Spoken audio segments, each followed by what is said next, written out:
the opportunity now to connect Australian households through high-speed internet to the wider world and to each other offers enormous opportunities for Australian farmers and the grain sector as an example.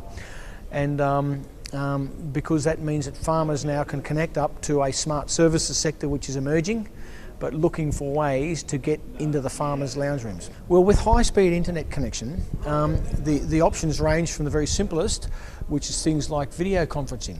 That means, for example, farmers can now talk to their business advisors, their agronomists, their animal health people, their machinery resellers, and in a face-to-face way, live, just like you would have an ordinary conversation. But of course, you go the next level. Suddenly you can take that video conferencing capability out into the yards or out into the shed.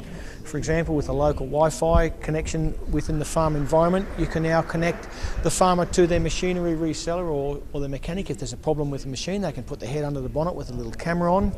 They can have their vet in the yards with them, but remotely, looking at animals down, providing some first-line advice on treatment.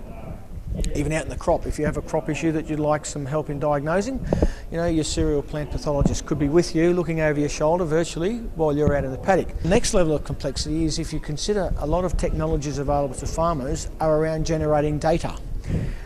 Yield data from a harvester with a GPS on board, or nutrient maps or soil moisture maps.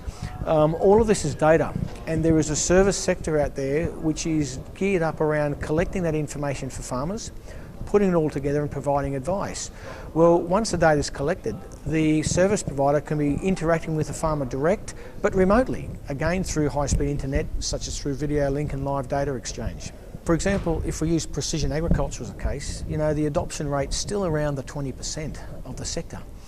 And I think personally that's because we've just about exhausted the current cohort of farming community who is capable of taking up the technology themselves. There's a large slab of the farming population that would probably take up the technology or at least engage with it if it could be husbanded through with them.